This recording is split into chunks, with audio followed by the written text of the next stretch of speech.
आणि मराठा आरक्षणाबाबत राष्ट्रवादी काँग्रेसचे नेते दिलीप वळसे पाटील यांनी भूमिका स्पष्ट करावी। खासदार अमोल कोल्हेंनीही आपली भूमिका स्पष्ट करावी। मराठ्यांच्या बॅनरच्या माध्यमातून दोन्ही नेत्यांना हा इशारा देण्यात आलाय।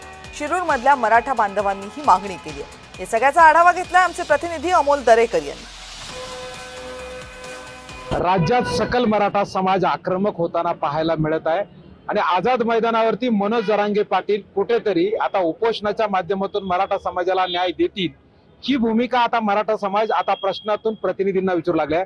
माझ्या पाठीमागे पाहिलं तर आता या ठिकाणी फ्लेक्सद्वारे मोठ्या प्रमाणात नागरिक आता प्रश्न विचारू लागले आहेत की आपण शिरूर लोकसभा मतदारसंघाचे खासदार डॉक्टर अमोल कोल्हे साहेब आणि आंबेगाव शिरूर विधानसभा मतदारसंघाचे आमदार व माजी गृहमंत्री माननीय दिलीपरावजी वळसे पाटील साहेब हे दोन्ही प्रतिनिधी मराठा समाजाची आपली भूमिका स्पष्ट करावी, अन्यथा मतदारसंघात आपल्याला विरोध आणि तीव्र निषेध नोंदवला जाईल असा प्रश्न या ठिकाणी फ्लेक्सच्या माध्यमातून सकल हिंदू मराठा समाज या ठिकाणी उभा करताना दिसतोय। आणि खरं तर मराठा समाज या ठिकाणी मोठ्या प्रमाणात घोषणा देतोय, आम्हाला आरक्षण द्यावंच लागेल आणि प्रतिनिधींना आमच्या आरक्षणाच्या मुद्द्यावरती ठाम भूमिका मांडावीच लागेल अशा प्रतिक्रिया या ठिकाणी देताना पाहायला मिळत आहे। अमोल दरेकर, जय महाराष्ट्र, शिरूर, पुणे।